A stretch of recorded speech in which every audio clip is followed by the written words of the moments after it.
Selamat datang semuanya di Rumah Kebangsaan,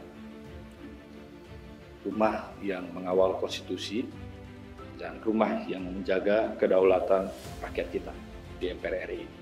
Hari ini kita tidak sedang membahas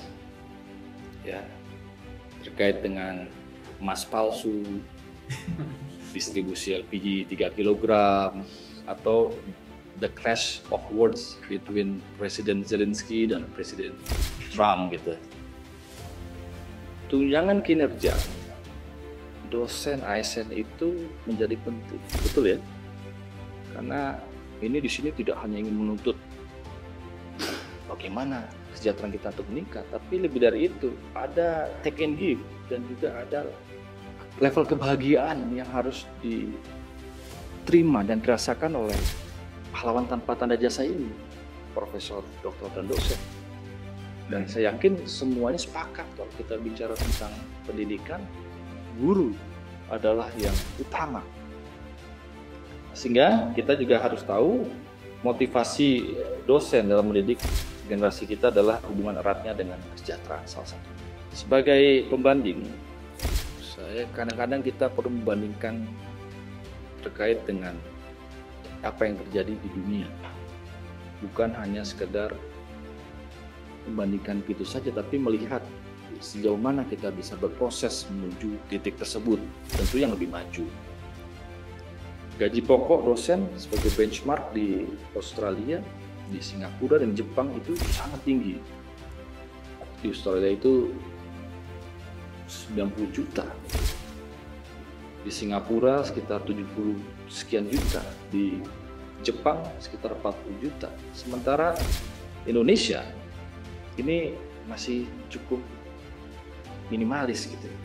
Untuk itu ketika kita sebagai wakil rakyat, ya kami juga terus mencoba mendorong, memperhatikan agar peningkatan tidak hanya dari tukinnya saja, tapi kesejahteraan juga dirasakan secara berkelanjutan. Karena tidak akan cukup dimakan waktu dan dimakan inflasi kalau kita tidak meningkatkan kesejahteraan dari aparatur dan juga profesi-profesi yang sesuai gitu. Bahkan kawan tetangga kita di ASEAN saja, di Filipina dan Vietnam, lebih tinggi dari Indonesia. Tidak bisa bandingkan sekali lagi karena Indonesia penduduknya sangat besar, profesinya sangat luas, walaupun kita dianggap sebagai negara yang kaya akan sumber daya, tapi kita juga punya kebutuhan yang harus kita utarakan. Kami juga menyambut baik dengan hadirnya Menteri baru, Profesor Rian ya, yang ingin memfokuskan agar biaya tukin dosen tahun ini benar-benar terselenggara dengan baik. Alhamdulillah ya, walaupun masih 183.000 lagi yang belum terperhatikan, anggaran di tahun ini dan ke depan setelah diperjuangkan oleh teman-teman Komisi 10, ada dalam anggaran tambah 2,5 triliun ya. NMIT juga merupakan satu solusi untuk menjawab kebutuhan tunjangan kinerja dosen ASN tahun ini, dan kita berharap ke depan tidak ada permasalahan terkait dengan bagaimana 4 pilar kebangsaan ini bisa sejalan dengan cita-cita pemerintahan Prabowo.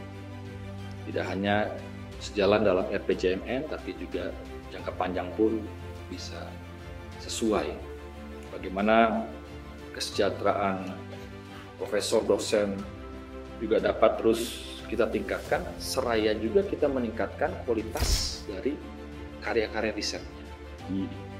Kita sepakat sama-sama bahwa pendidikan sangat utama untuk kehidupan negeri ini, dan kesejahteraan dosen penting, termasuk para tenaga pendidik yang bekerja dalam ruang lingkup pendidikan dari skala tinggi, menengah, dan dasar.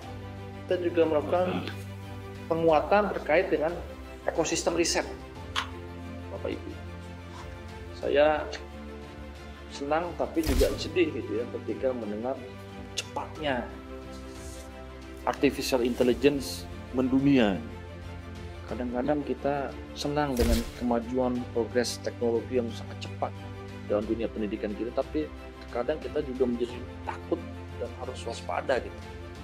Jika kita tidak terlalu menguasai dan infrastruktur kita tidak selalu siap, kita malah kalah dalam persaingan. Namun itulah yang mengapa kita harus memperkuat tentang ekosistem riset kita. Kita manfaatkan riset-riset kita ini menuju tentang apa yang mereka lakukan di masa lalu yang mungkin perlu kita lakukan sekarang untuk masa depan. Nah, ini dampaknya kepada tidak hanya sekedar dengan kinerja. Menurut saya harus dipikirkan bagaimana ada insentif khusus lagi bagi mereka yang melakukan riset-riset sangat prominent gitu, yang sangat berarti dan bisa menjadi inovasi baru bagi bangsa ini. Dan mungkin kalau profesor, dosen yang setiap hari kegiatannya juga selain mengajar, bisa juga melakukan penelitian, melakukan riset, itu juga bisa meningkatkan kualitasnya menjadi hasil-hasil karya dari indeks-indeks Scopus Q1 bahkan, atau Q2 setidaknya.